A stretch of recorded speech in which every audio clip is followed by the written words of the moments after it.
You're welcome back. It's still Daybreak here on Trust TV, and it's time for our discussion segments. What we're talking about, I would like to say it's a kind of continuation of our discussion we had yesterday, where we looked at the reintegration of ex-repentant Boko Haram members, and we also touched a bit on the plight of refugees and people in IDPs. So yes, we're going to be having a conversation on that today on the show this morning. Now, the Federal Commissioner for the National Commission of Refugees, Migrants and Internally Displaced Persons, Tijjani Aliyu, has revealed that over 6.1 million refugees are currently in northern Nigeria. Speaking in Abuja, Aliyu announced that Nigeria is prepared to receive more refugees from the United States. He also stated that as the new chair of the Rabat process, Nigeria will push for relaxed global immigration laws affecting African countries. Nigeria's leadership role in the Rabat process was formalized at a meeting in Portugal on January 29th and 30th, 2025. And as chair, Nigeria will focus on youth and innovation, regular migration data management, human rights, climate change impact, anti-human trafficking efforts, and reintegration strategies.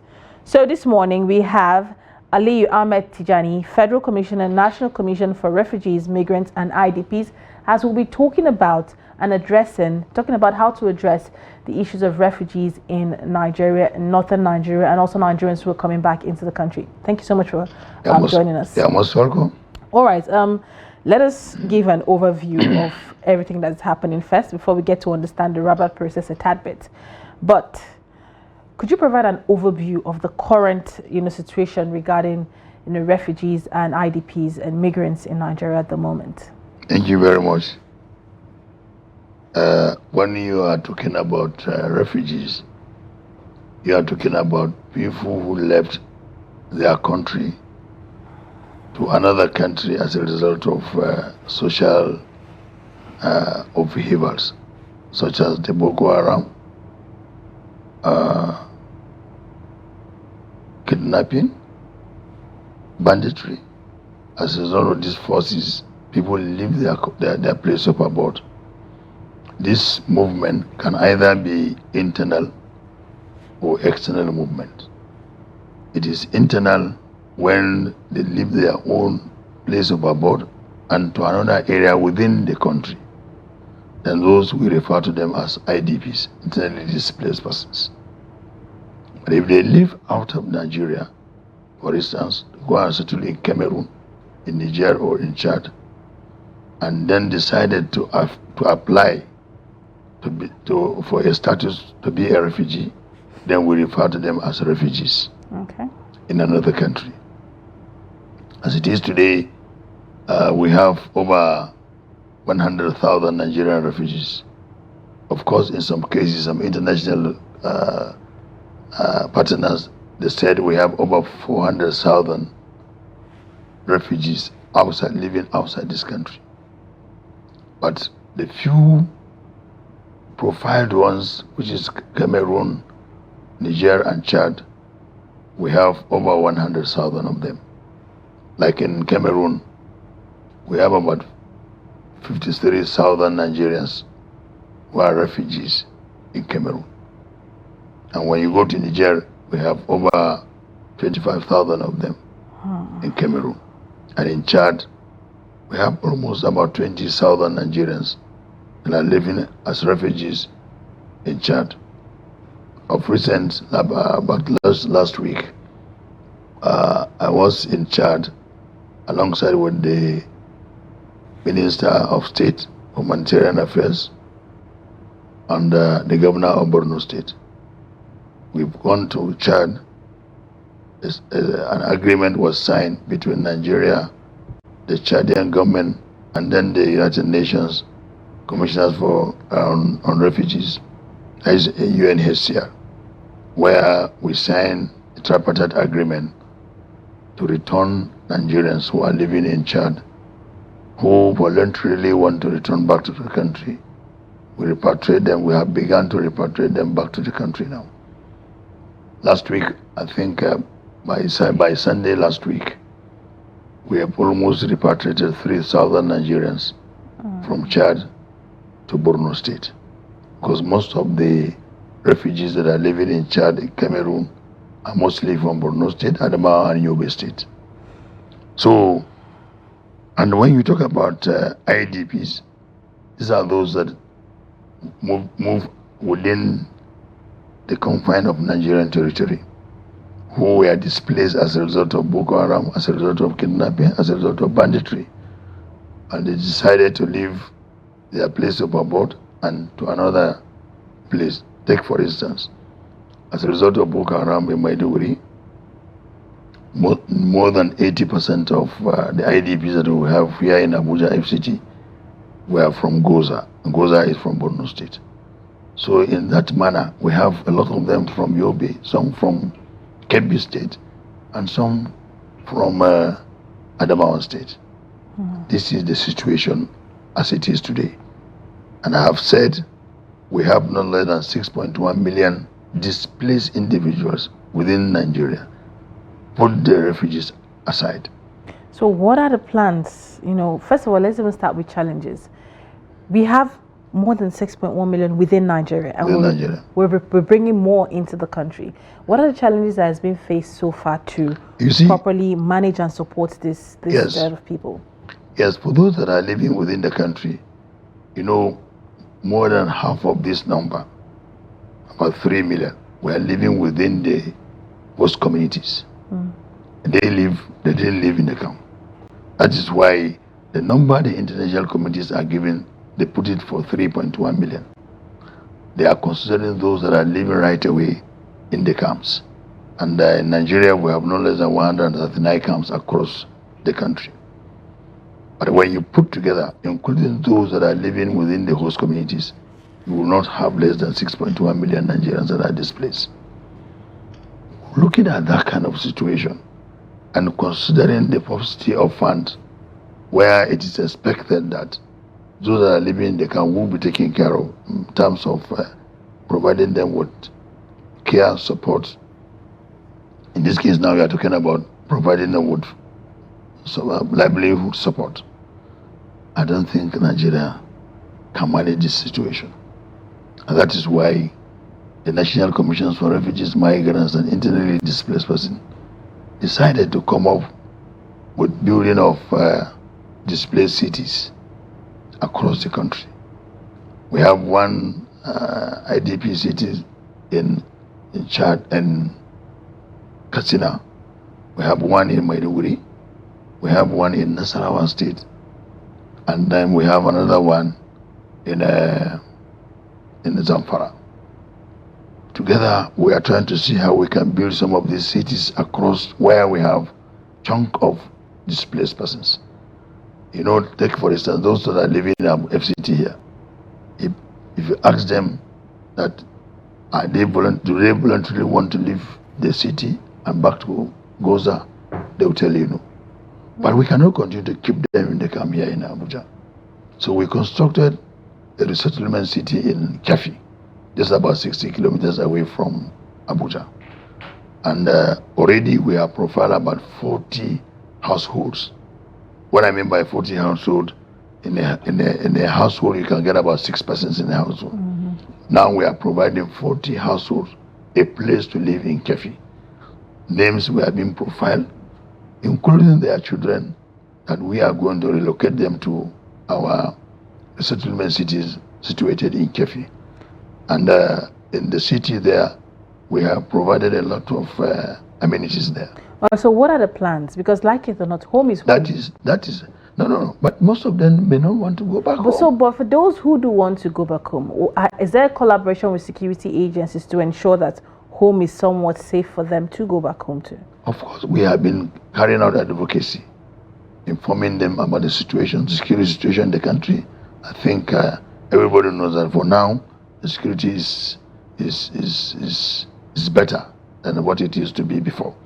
But however, for those that may not want to return back to the house, to their homes, of course, we are providing an alternative for them, like the one I have just mentioned in Kefi.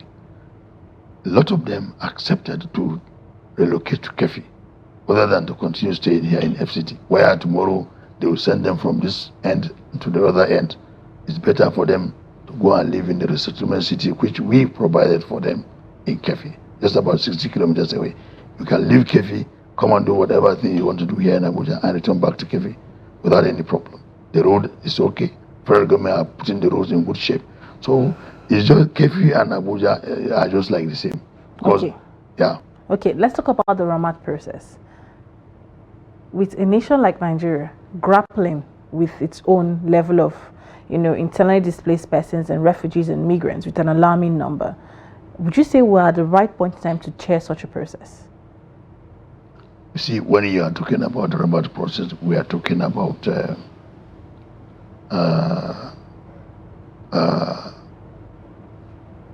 what do you call it? Dialogue. A dialogue. It is a dialogue between Euro-African countries on migration. Nigeria have been shouting, our youths are leaving this country, moving out of the country to seeking for greener pasture, and so on and so forth. And the rate at which Nigerians youths are leaving this country is alarming. Nigeria has now become a member of the Rabat process. And eventually, we've taken over the leadership of the Rabat process.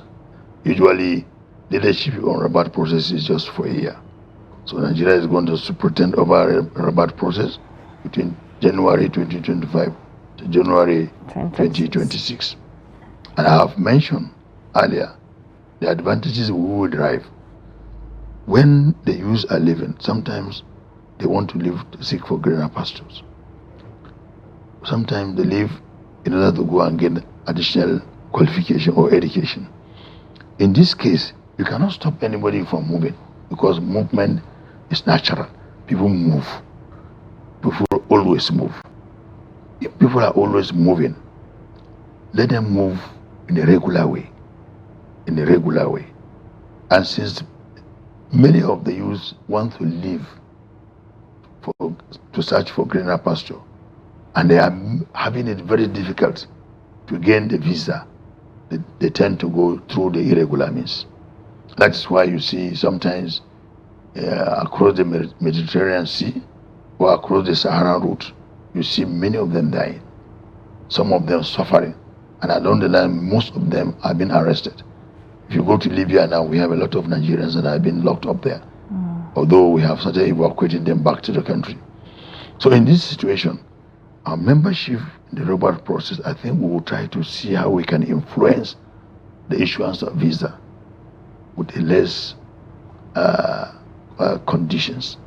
It is the conditions that is making most of them to go through the irregular way. So now that we are becoming the president, we are now the president of the Rabat process. I think this is the best time now for us to influence decisions at the Rabat process. And not only influencing them, also to lobby other African countries and the European countries too, who are also members of the Rabat process. Because in the Rabat process, we have about 57 countries as membership of the Rabat process. I think with the leadership of Nigeria, we should be able to influence some of the key decisions. And one of it is how we can soften visa accusation by our Nigerian youth and any other person that might want to leave this country. Okay. And not only that, the more our youth leave this country to searching for greener pastures, and we're able to have a gainful opportunity there, certainly the remittances that we normally receive from our Nigerians that are in diaspora working, of course, that will be a great improvement. This is another aspect of the importance that we may derive by the time we were able to influence the softening of getting visa by our Nigerians, youth and other individuals that might want to leave this country for other things outside the country. Basically, okay, I get that part now, and I believe our listeners have also gotten that part as well. But let's come back now to the refugees and the IDPs. I would love to throw light a bit on the IDPs. We're seeing reintegration process happening for repentant Boko Haram. Is there any role that is being played to have a certain level of psychological support for the IDPs, and also helping them with long life skill that would not just make them dependent on the government but establish themselves? Yeah, I think what we are trying to provide now is what we refer to as durable solutions to our IDPs. A solution that will make them endure their life and then have a support in whatever situations. One, the National Commission for Refugees decided to come up with a skill acquisition center. Skill acquisition center in 3 and 6 geopolitical zones. We've started building the one now in Niger State for North Central. In this skill acquisition, it is intended to train the IDPs, give them various type of trade to learn, and eventually we exit them from the camp. After learning the trade, we give them support so that they can go and be on their own. This is another durable solution that we are now providing for the IDPs. And each of these settlement cities that we built, it was built alongside with a skill acquisition center within the camp, within the city, where if we relocate you to, for instance, to Kefi now, we have a skill acquisition center in Kefi. We will train the IDPs there. We will now give them a support so that they can live their life. In the city, we have a mini market there. If they can produce more than what they can eat, of course, the market is there for them to get what they can put in their pockets. We are also making arrangement with the locals, the local traditional leaders around the city there now, providing them with land where they can farm. And not only that, we are beginning now to construct greenhouses in each of these camps now. So for those that are living in the camp, these greenhouses, they can plant all that they need in terms of tomato, pepper, and so on and so forth. They use it to sell it, and at the same time also make use of it in providing food for themselves, as against waiting for government always to feed them. This is another durable solution that we are now providing for our IDPs. Okay, one major question that I always ask, and I believe Nigerians always ask, is it's beyond the speaking, like we're speaking now. How involved are you personally in the implementation, going to this place to see it? This Friday, today, we're on our way to Kefi to see the situation of the camp. And not only that, to see other facilities that are not available so that we can provide. Already we have engaged somebody to involve this solar light. As you go this evening to Kefi, you will see solar light in all the areas of the settlement cities. And now we are trying to provide a lightning point in each of their rooms so that they can power their telephones, power it. And also, not only that, also they can use the light, of course, for computer, because we have started giving them computer training. As of yesterday, I was in the Daybreak camp, where we have commissioned our computer center, where we are training the IDP boys there that are living, because most of them are dropped out in secondary schools, and they have the intention to learn about computer. So we have established computer center there. Yesterday we commissioned it, and we are giving them training. The same thing we are going to do in each of these camps, just to provide them with livelihood. So how sustainable is this, especially for the amount of refugees and IDPs we have? Are you saying if you're giving it a broader look, in how long do you think would have a reduction in displaced people generally in Nigeria? Yes, now, as we are doing now, for instance, that is what we call the New Hope Agricultural Project, which we introduced. You know, most of these displaced persons, more than 50 or 60% of them are farmers. So how sustainable is all these projects? Because we see one thing where it comes up, but over time it wears off. So how sustainable are these projects? And would we see a reduction in displaced people? See, with these houses, with these cities that we've constructed, we are giving them to stay there permanently. You understand? And then gradually also, by the time you are okay, you can do everything for yourself. Of course, somebody will say that I may no longer live here. Then there will be substitution by what? Bringing in other ones. As you move out, another person will come in. This is how we want to do it. But the only thing that is sustainable is to teach them skills. And that's what we are trying to do. Okay. So that they can sustain themselves.